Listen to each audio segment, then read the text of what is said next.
reports over the weekend that Ben Johnson at West Ham was among those interesting Town.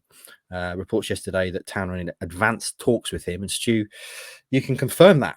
And we are perhaps edging closer to the first signing of the summer. Ben Johnson, versatile defender, primarily a right back. Tell us a bit more about this one.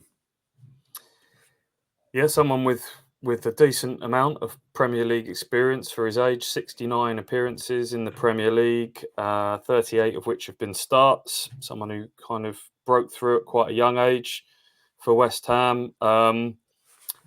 And yeah, plenty of clubs were having a look at him this summer. Palace, Everton, Wolves, all in the Premier League. And it looks like Ipswich have won the race. West Ham offered him a new 5-year contract, by all accounts. But I would imagine Ipswich's selling point is the opportunity to play regular football, because that right back slot looks fairly open at the moment, with Harry Clark having had Achilles surgery and potential for Axel Tuanzebe to move back into centre half. So yeah, for a free agent addition of someone who was a wanted man, this looks like it could be a good one. But as per usual, it was always qualified with until it's signed, sealed, delivered. Nothing's done, but it's from our understanding, it's a pretty advanced stage now. It's been a saga that's rumbled on for quite a while, to be honest, in terms of his contract situation. Is he going to play enough? He's had Vladimir Coufal ahead of him in the pecking order at West Ham, who's a bit more experienced. He's coming up for 32. Then there were talks of, well, if Coufal moves on, then there's that pathway for him to come in. Didn't happen because they triggered an option to keep Coufal for another year. His contract was set to expire.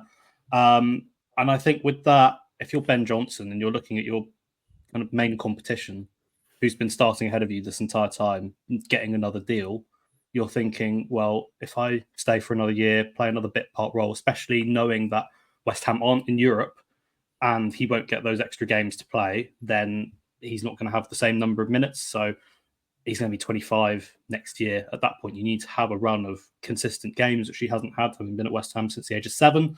So it made sense for him to move. I think that if this move comes off, I think it's a really good one. And the versatility for me is the big thing, because he started off as a winger, then got dropped deeper. But under David Moyes, he does a lot of weird tactical things. We've seen him play back on the wing recently. Started there against Man United. He's come in at midfield. He's played at left back. He plays at centre back, which obviously help in terms of, we know that the right back in a Kieran McKenna system can switch into a bit more of a right-sided centre back. Everything comes around to make a back 5. The versatility is going to be good, and he doesn't lose anything in different positions. Comes with the experience.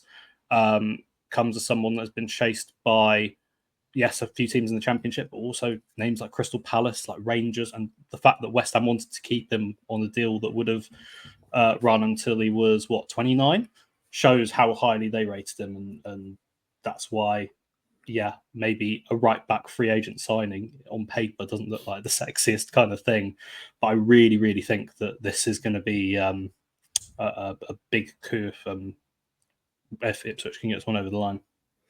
And a bit of backup for Leaf as well. We've been talking about it's going to be a difficult sell to get someone to come in to be the pretty obvious backup option to Leif Davis. So having someone who can, we've had it with Janoy Donatian in more recent times, someone who primarily is a right back but can also slot in at left back if needs must.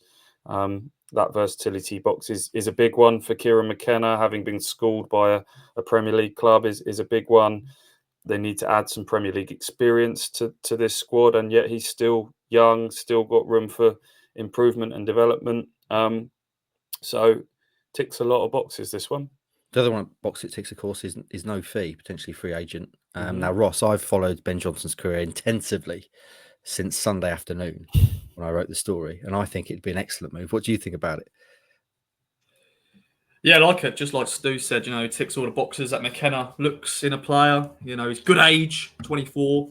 He's played in the Premier League, as Stu said, 6'9", top 5. Not just Premier League, he's played Europa League and all that kind of stuff. Conference League. Yeah. He's in the West Ham squad that won the, what was it, the Europa League, whatever they won. Europa Conference League. Mickey Mouse, whatever it was. Yeah, he was in that. Best of the 3 tournaments. Yeah. all the best, all the best. But no, I like it, and yeah, it's a free agent signing. Obviously, you know, I'm sure his wages will be interesting. But no, I like it, and he seems. I watched just like you when I saw the sort of link. I watched all the little videos. He did a mastermind.